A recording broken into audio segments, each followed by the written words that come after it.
النبي النبي. بہت ہی ادب اور احترام سے ہم حضرت مولانا الحاج کفیل اشرف صاحب سے التماس کرتے ہیں کہ وہ مائک پر تشریف لے آئیں. السلام علیکم ورحمۃ اللہ وبرکاتہ.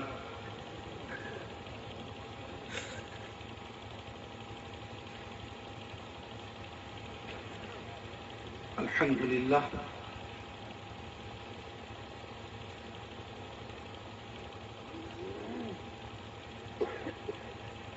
الحمد للہ رب العالمین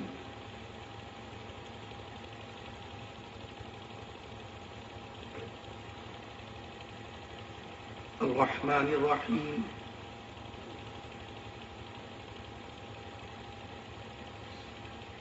مالک یوم الدین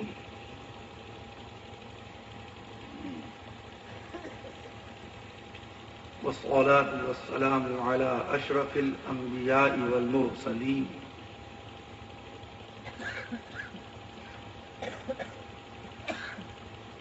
والصلاة والسلام على رحمة للعالمين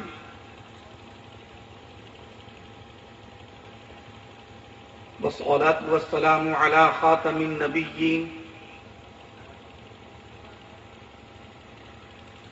والصلاة والسلام على سيد الأولين والصلاة والسلام على سيد الآخرين والصلاة والسلام على سيد الأفصحين والصلاة والسلام على سيد الأشجعين والصلاة والسلام على سيد المحققين والصلاة والسلام على سيد المدققين والصلاة والسلام على سيد المحدثين والصلاة والسلام على سيد الشارحين والصلاة والسلام على سيد المفسرين والصلاة والسلام على سيد الأورعين والصلاة والسلام على سيد الأزهدين والصلاة والسلام على سيد الأفضلين والصلاة والسلام على سيد الشافعين والصلاة والسلام على خاتم النبيين والصلاة والسلام على سيد التابعين والصلاة والسلام على سيد الأنبياء والصلاة والسلام على سيد الأولياء والصلاة والسلام على سيد الأتقياء. أما بعد فقد قال الله تبارك وتعالى في القرآن الكريم: أعوذ بالله من الشيطان الرجيم، بسم الله الرحمن الرحيم.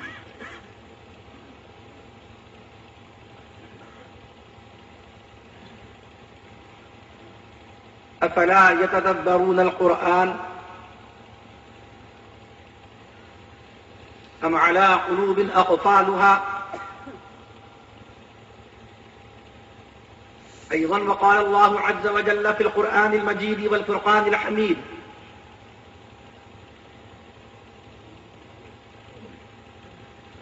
انما المؤمنون اخوة فأصلحوا بين أخويكم واتقوا الله لعلكم ترحمون. وقال الله تعالى في القرآن المجيد والفرقان الحميد: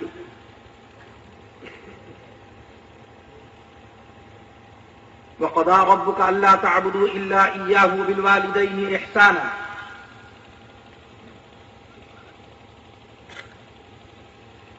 إما يبلغن عندك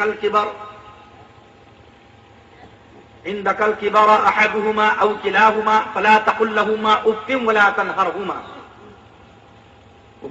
تنهرهما وقل لهما قولا كريما واخفض لهما جناح الذل من الرحمة وقل رب ارحمهما كما ربياني صغيرا. صدق الله العظيم.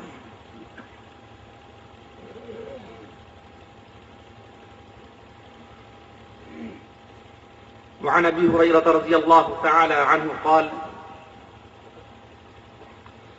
قال رسول الله صلى الله تعالى عليه وسلم: لا تحاسدوا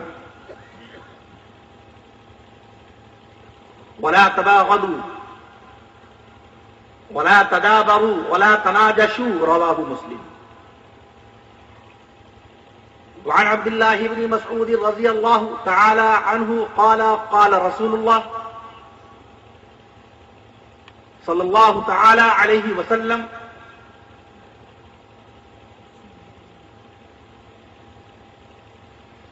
لا يدخل الجنة منان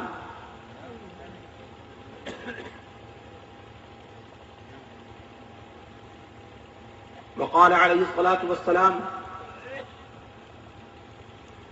لا يدخل الجنة قتات رواه البخاري ومسلم أو كما قال رسول الله صلى الله تعالى عليه وسلم.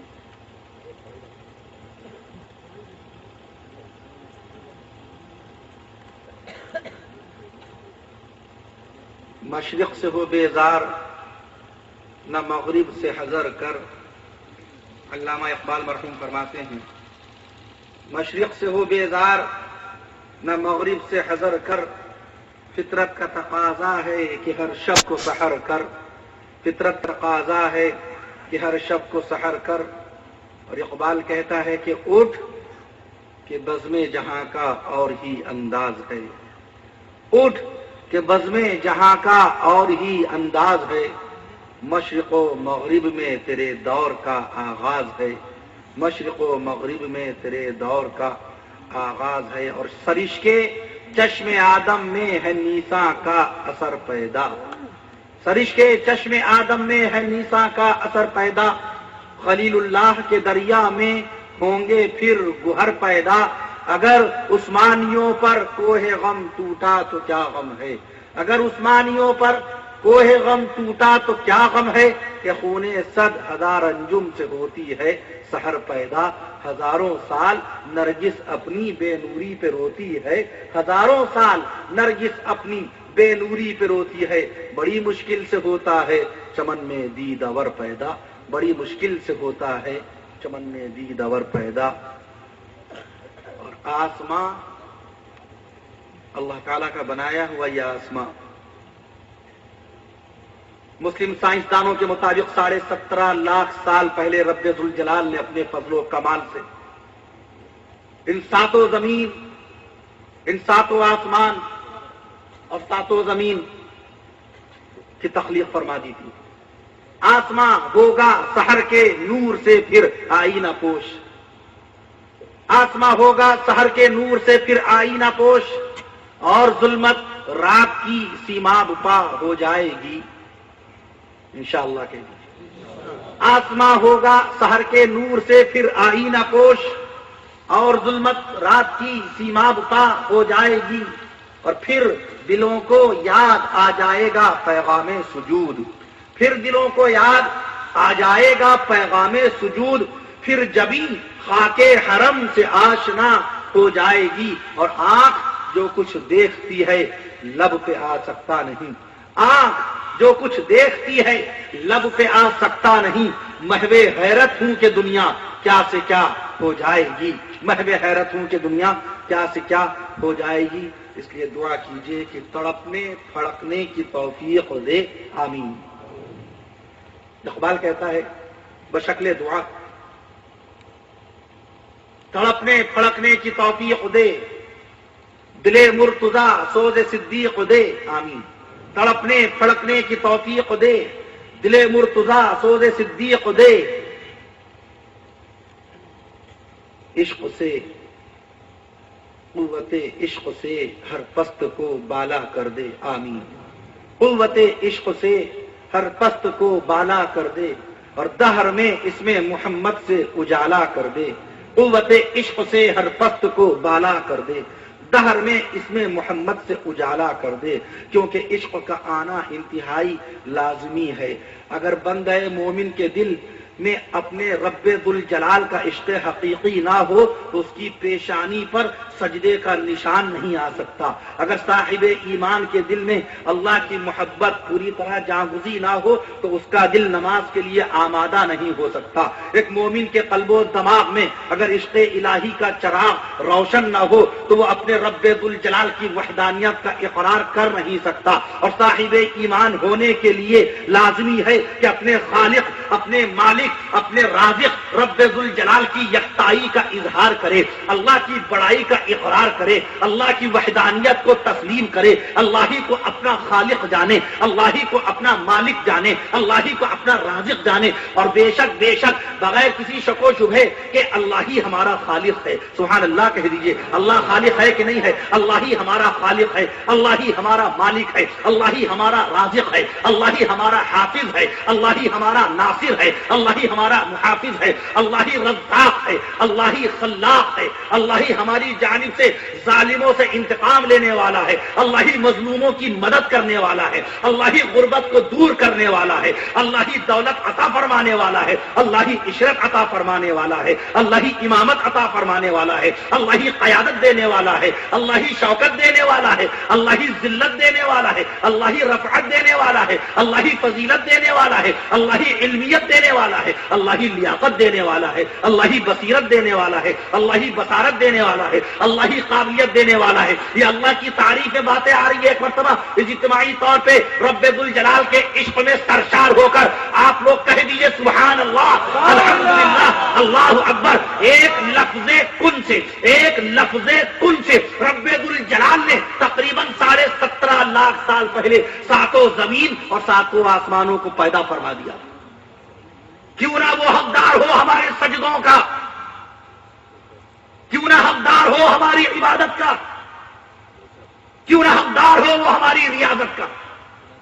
ہر سبحان اللہ کا حقدار مولا کائنات۔ یہ اللہ کی وحدانیت کی تعلیم، کہ رب ذوالجلال کی کبریائی کی تعلیم کس نے بخشی؟ اللہ کے حبیب، گروہ انبیاء کے خطیب، رحمت عالم، فخر بنی آدم،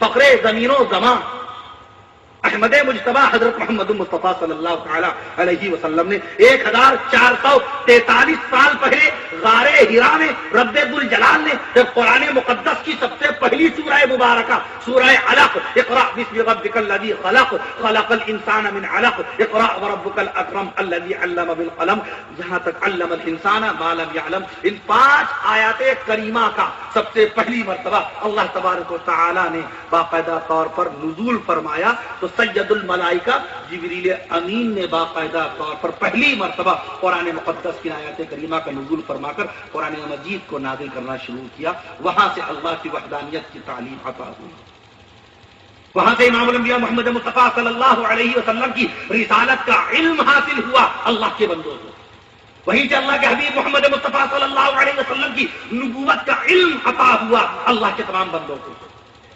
ورنہ اس آیات کریمہ، ان آیات کریمہ کے نزول سے قبل، جبریل امین کے آنے سے قبل، غار ہرا میں قرآن مجید کی ان 5 آیات کریمہ کے نزول سے پہلے تو لوگ آپ کو ام المومنین خدیجہ الکبریٰ، سیدہ اما بی بی خدیجہ الکبریٰ رضی اللہ عنہا کا شوہر تسلیم کرتے، جو اللہ کے رسول صلی اللہ علیہ وسلم کی سب سے پہلی بیوی تھی۔ ان آیات کریمہ کے نزول سے پہلے، قرآن مجید کے نازل ہونے سے پہلے، رسول پاک صلی اللہ تعالی علیہ وسلم کا اپنا باقاعدہ رسول ہونا ظاہر کرنے سے پہلے، اللہ کے حبیب محمد مصطفیٰ صلی اللہ علیہ وسلم کا اپنے آپ کو نبی کہنے سے پہلے لوگ آپ کو سیدہ بی بی زینب رضی اللہ عنہا کا والدی سمجھتے تھے، لوگ آپ کو حضرت عباس رضی اللہ عنہ کا بھتیجا سمجھتے تھے، لوگ آپ کو حضرت امیر حمزہ رضی اللہ عنہ کا بھتیجا سمجھتے تھے، لوگ آپ کو چچا ابو طالب کا بھتیجا سمجھتے تھے، لوگ آپ کو عبد المطلب کا پوتا سمجھتے تھے، لوگ آپ کو باقاعدہ طور پر وہب آقا کے نانا کا نام وہب، لوگ آپ کو باقاعدہ طور پہ وہب کا نواسا سمجھتے تھے، لوگ آپ کو عبد مناف کا پر نواسا سمجھتے تھے، لوگ آپ کو سیدہ بی بی صفیہ رضی اللہ عنہا کا بھتیجا سمجھتے تھے، لوگ آپ کو باقاعدہ طور پہ خویلد کا داماد سمجھتے تھے۔ مگر جب رب ذوالجلال نے اگست کی 18 تاریخ کو جمعے کے روز باقاعدہ طور پر غار ہرا میں امام الانبیاء محمد مصطفیٰ صلی اللہ علیہ وسلم کی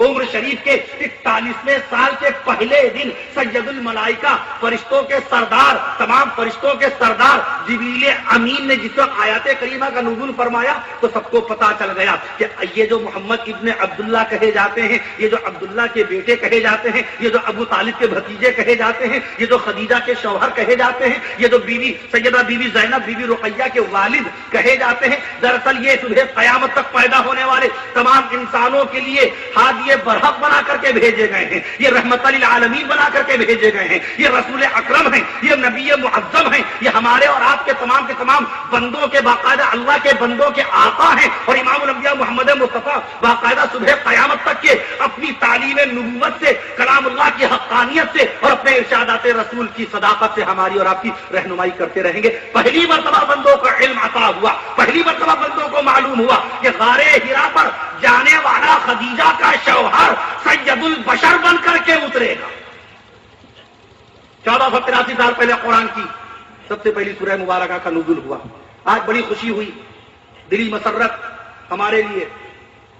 انواع ضلع اناؤ، یہ قدیم بستی، قدیم گاؤں، انواع تحصیل صفی پور۔ صفی پور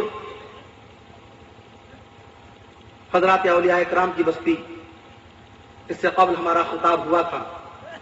آج بھی ماشاءاللہ صفی پور کے بہت سارے مخلص احباب تشریف لائے ہیں اور انہوں نے ملاقات بھی کی ہے۔ مجھے اطلاع دی گئی ماشاءاللہ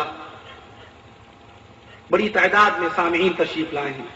مارشل بھی آئی ہے، 3 جیپیں بھی آئی ہیں، گاڑیاں بھی آئی ہیں، ہیرو ہونڈا بھی آئی ہے، پیشن بھی آئی ہے، بہت سارے لوگ اپنے اپنے انداز سے آئے ہیں، سائیکل سے آئے ہیں۔ اللہ تعالیٰ ان کی آمد کو قبول فرمائے۔ اور عنوان کے اندر منعقد اس جلسہ سیرت النبی صلی اللہ علیہ وسلم کی برکتوں سے ہندوستان کے 32 کروڑ مسلمانوں کے باقاعدہ طور پہ تمام کے تمام مسائل کو حل فرما دے۔ عنوان کے اندر منعقد اس جلسہ سیرت النبی صلی اللہ علیہ وسلم کی برکات سے میرے مولا پوری دنیا میں امن و امان قائم فرما دے، ہمارے ملک ہندوستان میں ہر طرف سکون و چین قائم فرما دے۔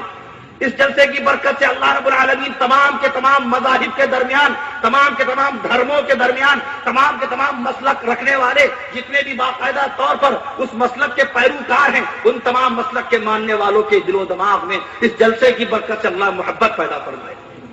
دعا ہے کہ رب ذوالجلال اپنے حبیب محمد مصطفیٰ صلی اللہ علیہ وسلم کے صدقے اور فضائل میں مولانا محمد عرفان صاحب ندوی کی عمر میں اے اللہ تو برکت پیدا فرما، اور عظیم الشان جس طریقے سے اجلاس منعقد کر دیا ہے اپنی کاوش جمیلہ سے، اپنی انتھک محنت سے۔ مدرسہ ماشاءاللہ موجود ہے، تقریباً 250 طلبہ عنوان کے اس گاؤں سے تعلیم حاصل کرنے کے لیے آتے ہیں، قرآن مجید سیکھتے ہیں۔ وہاں ان کو کلمہ طیب یاد کرایا جاتا ہے، کلمہ شہادت کی تعلیم دی جاتی ہے، درود ابراہیمی یاد کرایا جاتا ہے، درود شریف یاد کرایا جاتا ہے، التحیات جو نماز میں ہر 2 رکعت کے بعد واجب ہے، کہ التحیات اگر چھوٹ گئی آپ سے تو بغیر سجدہ سہو کے نماز نہیں ہوگی، اس التحیات کی تعلیم دی جاتی ہے۔ مدرسے کے ذریعے سے بتایا جاتا ہے کہ امام الانبیاء محمد مصطفیٰ صلی اللہ علیہ وسلم اللہ کے آخری رسول ہیں۔ مدرسے کے ذریعے سے بتایا جاتا ہے کہ اللہ کے رسول صلی اللہ علیہ وسلم نے 1 شادی نہیں فرمائی، 2 شادیاں نہیں فرمائیں، باقاعدہ آقا صلی اللہ علیہ وسلم کی 1 بیٹی نہیں تھی، 2 بیٹی نہیں تھی، بلکہ مدرسے کی تعلیم کی برکت سے آپ کے بچوں کو معلوم ہوتا ہے کہ اللہ کے حبیب محمد مصطفیٰ صلی اللہ علیہ وسلم کی 4 بیٹیاں تھیں۔ رب ذوالجلال نے اپنے محبوب محمد مصطفیٰ صلی اللہ علیہ وسلم کو 4 بیٹیوں کا تحفہ عطا فرمایا تھا۔ بڑی بیٹی کا نام سیدہ بی بی زینب رضی اللہ عنہ، یہ مدرسے میں بتایا جاتا ہے۔ دوسری بیٹی کا نام سیدہ بی بی رقیہ رضی اللہ عنہ، یہ مدرسے میں بتایا جاتا ہے۔ تیسری بیٹی کا نام اللہ کے حبیب کی تیسری بیٹی کا نام سیدہ بی بی ام کلثوم رضی اللہ عنہ، یہ بھی مدرسے کی تعلیم کی برکت سے آپ کے بچوں کو اور بچیوں کو معلوم ہوتا ہے۔ اور باقاعدہ مدرسے ہی کے پاک ماحول میں بتایا جاتا ہے کہ اللہ کے رسول صلی اللہ علیہ وسلم کی آخری بیٹی، چوتھی بیٹی، خاتون جنت شہید کربلا حضرت حسین کی والدہ محترمہ اور داماد مصطفیٰ حضرت علی کی زوجہ پاک سیدہ بی بی فاطمہ الزہرا رضی اللہ عنہا اللہ کے رسول کی چوتھی بیٹی ہیں۔ یہ مدرسے کی تعلیم ہی سے آپ کے بچوں کو معلوم ہوتا ہے۔ کالج یونیورسٹی کی تعلیم کے لیے ہمارے علماء کرام قطعی منع نہیں فرماتے۔ جلسے کی صدارت کا فریضہ انجام دے رہے ہیں جناب حضرت مولانا قاری عبداللہ صاحب ندوی دامت برکاتہم۔ اپنے بیان میں صرف بنیادی بات اصلاح کی طرف، ہم اللہ کے گھر میں ابھی نماز عشاء ادا کر رہے تھے، کانوں میں صدا پہنچ رہی تھی، میں نے کہا بھی مولانا سے، قاری صاحب سے کہ بیان مختصر کیوں کر دیا، اتنا اچھا اصلاحی بیان آ رہا تھا۔ جلسے کی برکت سے ہی اصلاحی بیان سننے کو ملتا ہے۔ اس کے بعد جناب مفتی کفایت اللہ صاحب ندوی دامت برکاتہم کا مفصل خطاب ہوا۔ اس کے بعد نمونہ اسلاف تمام کے تمام اکابر اسلام کے سچے غلام کتاب اللہ سنت رسول اللہ میں غرق ہو کر باقاعدہ طور پر اس کی تعلیمات پاکیزہ کو حاصل کر کے اپنے مخصوص انداز میں ہنستے ہوئے ہنساتے ہوئے محفل کو جگاتے ہوئے باقاعدہ طور پر بھی خطاب فرما رہے تھے. عالم دین، مبلغ اسلام، داعی دین حضرت مولانا نظر محمد صاحب ناظر بہرائچی دامت برکاتہم. اللہ تعالی حضرت مولانا کی عمر میں خوب برکت پیدا فرمائے. حضرت مولانا جب تقریر کے آخری حصے میں ایک جملہ استعمال فرماتے ہیں کہ ایمان پر خاتمہ ہو جائے، دعا کیجئے. اب زندگی کا کوئی بھروسہ نہیں، تو بے شک زندگی کا کوئی بھروسہ نہیں، لیکن ہم لوگوں کے کلیجوں کو دہلا جاتے ہیں. رفتہ رفتہ دیکھ لیجئے ایک ایک بزرگ عالم دین کا سایہ ہمارے آپ کے سروں سے اٹھتا جا رہا ہے.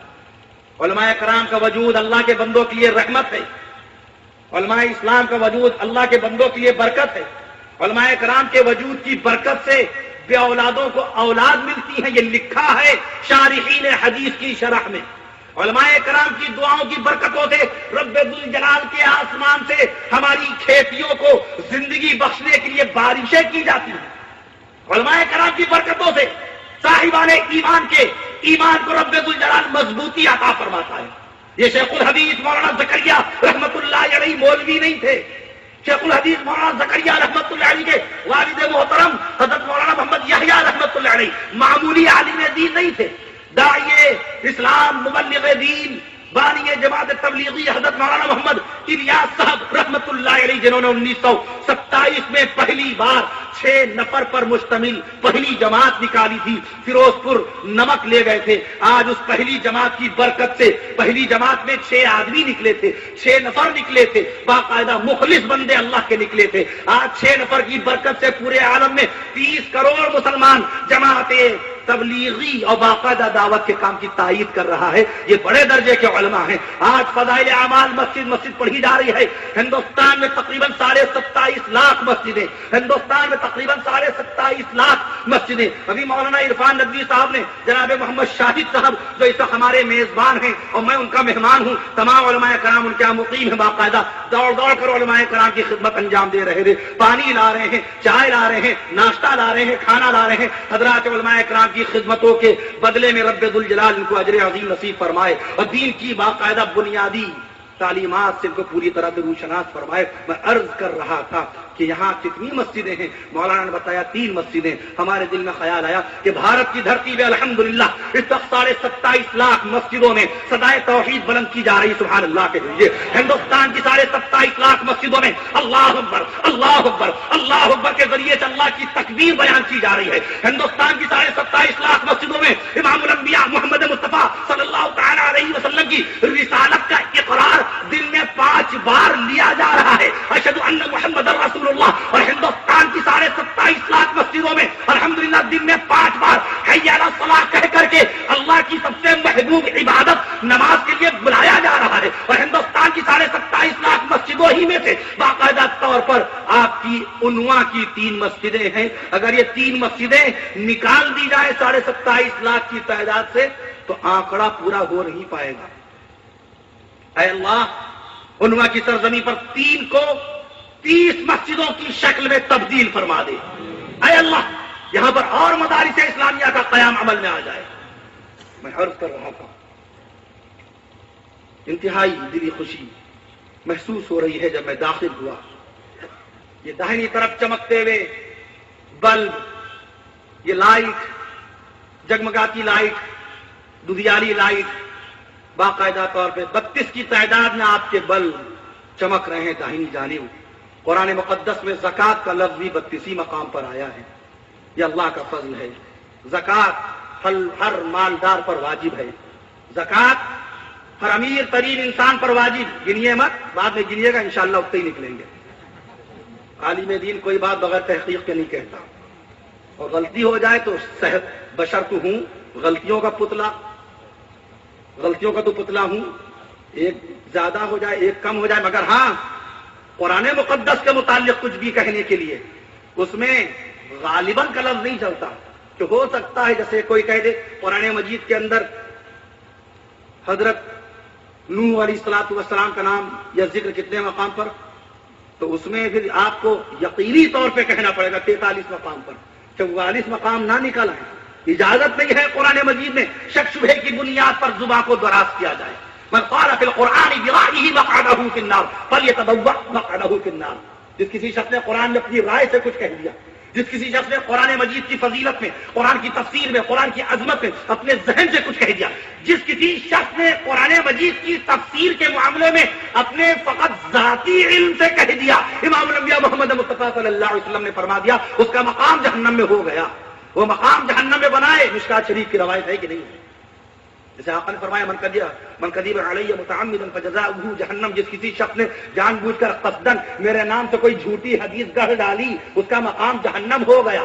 کوئی آدمی بغیر تفتیش کے، بغیر تحقیق کے، بغیر سند کے، بغیر دلیل کے، بغیر ثبوت کے، بغیر حوالے کے، بغیر ریفرنس کے، بغیر کسی استدلال کے کوئی یہ نہ کہہ دے کہ یہ حدیث رسول ہے. اس کی پکڑ ہے جب تک اس کو 100% یقین نہ ہو جائے کہ بے شک آپ نے حدیث شریف سنی خیرکم من تعلم القرآن وعلمہ، کہ تم میں بہترین انسان وہ ہیں، تم میں سب سے بہتر شخص وہ ہے جو قرآن سیکھے اور قرآن سکھائے. تو لازمی طور پر ضروری ہے کہ عالم دین پہلے اس روایت کو کھنگال لے، سمجھ لے کہ بے شک یہ فرمان رسول ہے کہ نہیں ہے، یہ ارشاد رسول ہے کہ نہیں ہے. کہیں ایسا تو نہیں ہے فرمان صحابی ہو، کہیں ایسا تو نہیں ہے فرمان تابعی ہو. باقاعدہ اللہ کا شکر علماء کرام نے تفتیش کی، معلوم ہوا امام الانبیاء محمد مصطفیٰ صلی اللہ علیہ وسلم کے داماد حضرت عثمان غنی رضی اللہ عنہ، رسول پاک کی 2 بیٹیوں کے شوہر حضرت عثمان غنی رضی اللہ عنہ باقاعدہ طور پر امام الانبیاء محمد مصطفیٰ صلی اللہ علیہ وسلم گواہ کے طور پہ بیٹھے اپنے کانوں سے سن رہے تھے. جس وقت اللہ کے حبیب محمد مصطفیٰ صلی اللہ علیہ وسلم سبحان اللہ کہہ دیجئے،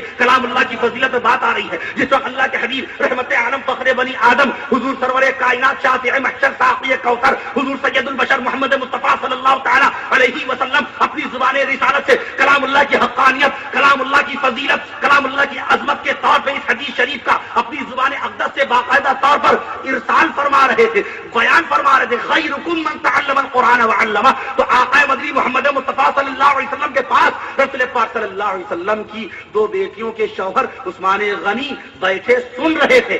آج بھی باقاعدہ طور پہ کتب حدیث کے دفتر میں حدیث کے ریکارڈ میں بخاری شریف میں عثمان غنی رضی اللہ عنہ سے یہ حدیث مروی ہے. جب تک علم نہ ہو، ہمیں یہ مثال دے رہا ہوں کہ جب تک اس بات کا علم نہ ہو کہ یہ فرمان رسول ہے، یہ فرمان صحابہ ہے، یہ فرمان تابعین ہے، یہ فرمان اولیاء ہے، یہ فرمان علماء ہے، یہ فرمان متکلمین ہے، یہ فرمان محدثین ہے، اس وقت تک کہ اجازت نہیں ہے کہ اپنی زبان سے کوئی قول کسی کی طرف منسوب کر دے. آج ہمارا حال کیا ہے؟ کم علمی کا، بے آگاہی کا. ہم صاحب ایمان ہیں، صاحب قرآن ہیں، قرآن مجید کی صحیح تعلیم نہیں ہمیں. جو نوجوان قرآن مجید پڑھ چکے ہیں ان کا تلفظ دیکھ لیجئے، ان کا مخرج دیکھ لیجئے، پروننسیشن آف دا ورڈز، قرآن مجید کے حروف کے صحیح تلفظات کیا ہیں، کیا جانتے ہیں ان کے متعلق؟ تعلمون، اللہ تعالیٰ تعلمون علم سے متعلق بات کہہ رہا ہے، یعلمون علم سے وابستہ بات کہہ رہا ہے. ہم کیا کہتے ہیں؟ تعلمون. اس بات پہ روشنی ابھی ہم نے غالباً پرسوں ملامہ ہردوئی کے خطاب میں ڈالی تھی. وہ پورا بیان آپ نے باقاعدہ تمام اخبارات میں پڑھا بھی ہوگا. کل ہی وہ شائع ہوا. جتنے بھی بیانات اس طرح کے ہوتے ہیں الحمدللہ تمام کے تمام پریس کے لوگ، صحافی حضرات اس طرح کے بیان کو باقاعدہ طور پر شائع کرتے ہیں. میں عرض کر رہا تھا کہ تعلمون اللہ فرماتا ہے، ہم تعلمون کہتے ہیں. علم اور غم سے متعلق کہا اللہ رب العالمین قرآن مجید کے اندر علم و تعلیم کا تذکرہ کرے اور آپ اس مقام پر علم اور غم اور آنسو اور صدمے کی بات کریں. اللہ رب العالمین قرآن مجید نے فرمائے اپنے نام پاک کو علیم، علیم عین سے، اور ہم علیم عین سے نہ کہہ کر علیم یعنی اللہ پاک کا نام نہ نکالے منہ سے، علیم کہہ دیں آگے کے منہ سے. علیم، علیم مانے المناک، غمناک. کیا وجہ ہے؟ پھر آدمی کہتا ہے کہ صدمے آج کل بہت ہیں، تکلیفیں بہت ہیں. اللہ کے قرآن میں اللہ کا نام بگاڑ دیا. اللہ کے قرآن میں اللہ کا نام علیم آیا اور آپ نے اس کو علیم بنا دیا، تو خوشیاں کہاں سے میسر آئیں؟ آواز لگائی رب ذوالجلال نے 5ویں سپارے میں، فلا یتدبرون القرآن ام علی قلوب اقفالها. کیا ہو گیا ان کو؟ یہ قرآن میں غور کیوں نہیں کرتے، یا ان کے دلوں پر تالے لگے ہوئے ہیں؟ آج قرآن مجید کے ذریعے سے کون سا فیصلہ ہو رہا ہے ہمارے گھروں میں، ہمارے خاندان میں؟ کلام اللہ کی تعلیمات کا استعمال کہاں ہو رہا ہے؟ پوری دنیا میں اس وقت الحمدللہ ماشاءاللہ 1.92 کروڑ مسلمان، ہر مسلمان کا ایمان قرآن کے ایک ایک لفظ پر کہ یہ قرآن اللہ کا نازل کیا ہوا ہے، یہ قرآن جبریل امین کے ذریعے سے باقاعدہ طور پر اللہ کے حبیب محمد مصطفیٰ کے سینہ اقدس پر نازل کیا گیا، اسی قرآن پر ایمان تھا۔ سیدنا حضرت ابوبکر صدیق اکبر رضی اللہ عنہ کا، صحابہ کرام کا تذکرہ آ گیا عنوا کی سرزمین پر، سبحان اللہ کہہ دیجیے۔ ذکر صحابہ برکتوں کا ذریعہ ہے، ذکر صحابہ سعادت کا ذریعہ ہے، ذکر صحابہ سے باقاعدہ دعائیں قبول ہوتی ہیں۔ اگر آپ کا جلسہ رب ذوالجلال نے عرش معلیٰ پر قبول کر لیا تو انشاءاللہ تعالیٰ اس جلسے کی برکت سے پوری دنیا کے 1.92 کروڑ مسلمانوں کی تقدیریں روشن ہو جائیں گی۔ یہ پردہ نشی میری مائیں بہنیں جو ایمان رکھتی ہیں رسول اللہ صلی اللہ علیہ وسلم کی پہلی بیوی سیدہ اماں بی بی خدیجہ الکبریٰ رضی اللہ عنہا پر، ان کے نصیب روشن ہو جائیں گے۔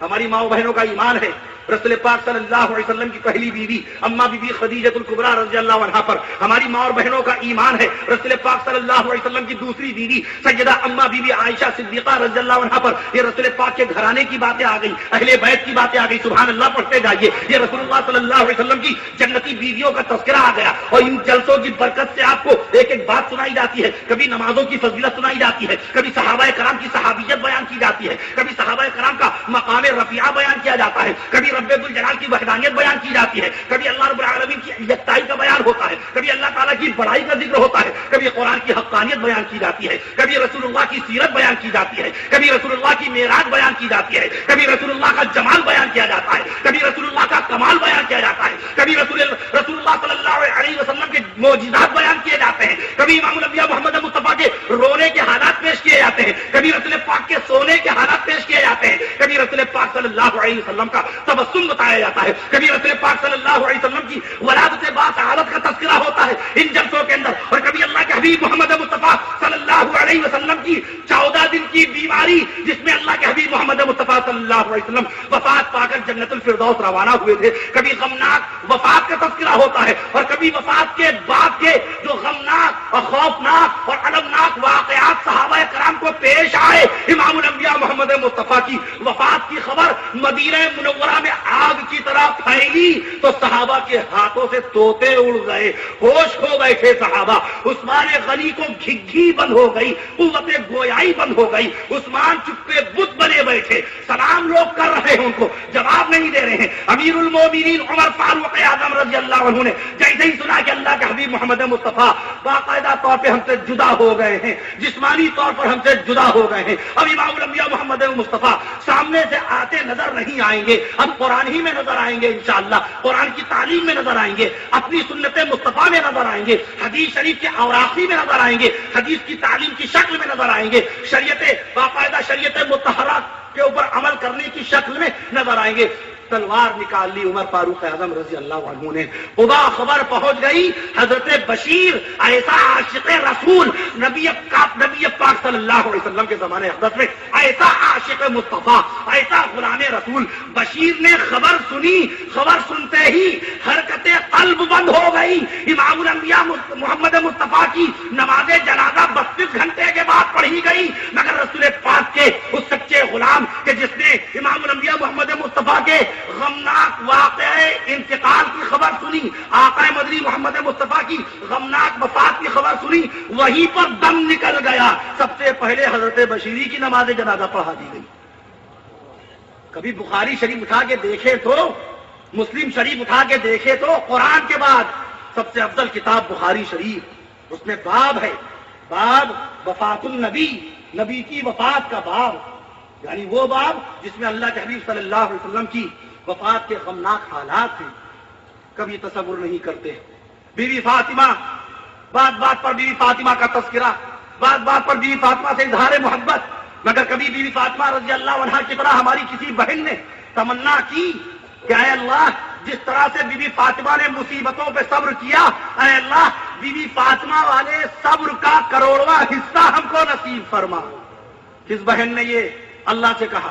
اے اللہ جس طرح سے رسول پاک کی دوسری بیٹی بی بی رقیہ کے دل میں شوق عبادت تھا، اے اللہ غربت آئے یا دولت آئے، عشرت آئے یا تنگ دستی غریبی آئے، پریشانی آئے یا خوشحالی آئے، اے اللہ رسول اللہ کی جو دوسری بیٹی رقیہ تھی، جس طرح ان کو شوق عبادت تو نے عطا کیا تھا، ویسے ہی شوق عبادت اے اللہ ہم کو بھی عطا فرما۔ کس بہن نے یہ آرزو کی؟ کس بہن نے آرزو کی؟ میں عرض کر رہا تھا آپ سے کہ آج اسلامی فکر ہمارے دل و دماغ سے رفتہ رفتہ رخصت ہوتی چلی جا رہی ہے۔ ایک سازش ہو رہی ہے اس بات کی کہ اسلامی تہذیب کو ختم کر دیا جائے، اسلامی تعلیم کو مٹا دیا جائے، اسلامی وقار کو، اسلامک اسٹینڈرڈ کو، اسلامک کلچر کو، اسلامک لینگویج کو، اسلامک کیریکٹر کو۔ شریعت نے آپ کو پتہ ہی منع نہیں کیا تھا کہ سائنٹسٹ نہ بنیے، ڈاکٹر نہ بنیے، انجینئر نہ بنیے۔ کب ہمارے کس مفتی احناف میں سے، ہمارے علماء احناف میں سے، اکابر دارالعلوم دیوبند میں سے، اکابر مظاہر العلوم میں سے، اکابر نظرت العلماء میں سے، اکابر شاہی مراد آباد میں سے کس مفتی اسلام نے، کس مفتی دین نے آپ کو فتویٰ دے کے منع کر دیا کہ اپنے بچوں کو آپ انگلش نہ پڑھائیے، سائنس کا ٹاپک نہ پڑھائیے؟ منع کر نہیں سکتے ہمارے مفتی دین، انہوں نے قرآن پڑھا ہوا ہوتا ہے۔ اس قرآن میں رب ذوالجلال نے آسمانوں کا تذکرہ کیا ہے، تو آسمانوں میں غور بھی کیا جائے گا، آسمانوں میں غور کریں گے تو سائنس کا ٹاپک خود بخود آ جائے گا۔ اس قرآن میں باقاعدہ طور پر زمین کا تذکرہ موجود ہے کہ نہیں ہے؟ 92 مقام پر رب ذوالجلال نے قرآن مجید میں کم و بیش 92 مقام پر زمین کا تذکرہ کر دیا ہے کہ یہ زمین باقاعدہ طور پہ 19 کروڑ 70 لاکھ مربع میل۔ جب آپ نے قرآن میں والارض کا لفظ پڑھا، قسم ہے زمین کی، اللہ نے اس زمین کی قسم فرمائی، اس کو پھیلانے کی بات اللہ نے قرآن میں بتائی کہ نہیں بتائی؟ اور بعد میں اس زمین کو فنا اور ملیا میٹ کر دینے کی بات اللہ نے قرآن میں فرمائی کہ نہیں فرمائی؟ باقاعدہ آپ پڑھتے نہیں قرآن مجید میں یوم تبدل الارض غیر الارض والسماوات وبرزوا للہ الواحد القہار۔ باقاعدہ اس زمین کے بدل جانے کا تذکرہ اللہ تعالیٰ نے کیا کہ نہیں کیا؟ اس زمین کو پھاڑ دینے کا تذکرہ اللہ نے کیا کہ نہیں کیا؟ اس زمین کو مطویات بیمینی، ساتوں زمینوں کو لپیٹ کر اپنے قبضہ قدرت میں لپیٹ کر اپنے قبضہ قدرت میں کر لینے کا تذکرہ، زمین کو لپیٹ کر ساتوں زمینوں کو ورق کی طرح، جیسے آپ کاغذ کا رول بنا کے باقاعدہ طور پہ ایک صفحہ لیتے ہیں، ورق لیتے ہیں، اس طرح سے گول گول اس کو رول بنا لیتے ہیں اور آپ کے ہاتھ میں کان کھجلانے کے لیے آپ باقاعدہ اس کو استعمال کرتے ہیں۔ اللہ رب العالمین ساتوں زمینوں کو لپیٹ کر اپنے قبضہ قدرت میں رکھ لے گا۔ اتنی بھاری بھاری باتیں رب ذوالجلال نے، والشمس وضحاها والقمر اذا تلاها والنهار اذا جلاها والليل اذا يغشاها والشمس وضحاها۔ اللہ رب العالمین نے قرآن مجید میں جب زمین کا تذکرہ کر دیا تو لامحالہ بایولوجی آ گیا۔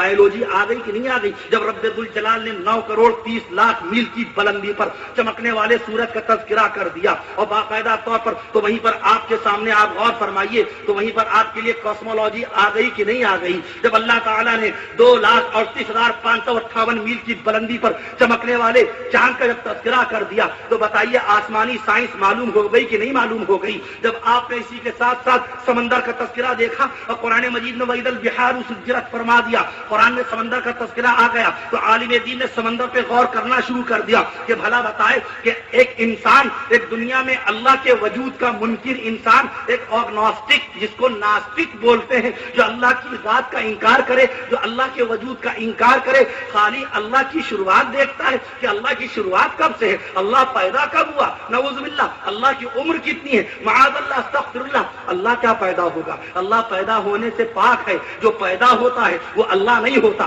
جو پیدا ہوتا ہے وہ اللہ نہیں ہوتا، جس کا انتقال ہوتا ہے وہ اللہ نہیں ہوتا، وہ خدا نہیں ہوتا۔ اللہ الصمد، قل هو اللہ احد، اللہ الصمد۔ جب کچھ نہیں تھا تو اللہ تھا، جب کچھ بھی نہیں تھا تو اللہ تھا، جب کچھ بھی نہیں رہے گا تو اللہ رہے گا۔ اللہ کی شروعات بعد میں دیکھو، اللہ ہی اول ہے، اللہ ہی آخر ہے۔ اللہ تعالیٰ کے 99 نام، 99 نام میں ایک نام اول، اللہ پاک کا نام اول صفاتی نام، اللہ پاک کا ایک نام آخر، سب سے آخر میں اللہ ہی رہے گا۔ کائنات فنا ہو جائے گی، پھاڑ دے گا رب ذوالجلال اس آسمان کو، مٹا ڈالے گا ان ٹمٹماتے ہوئے تاروں کی روشنی کو۔ اذا الشمس كورت واذا النجوم انكدرت، سب قرآن ہے، اللہ کے قرآن میں۔ مٹا ڈالے گا، چھین لے گا روشنی اس چمکتے ہوئے چاند کی، فنا کر دے گا آسمان سے ہونے والی بارشوں کو، ملیا میٹ کر دے گا ٹھاٹے مارتے ہوئے سمندر کو۔ 14 کروڑ 10 لاکھ، 14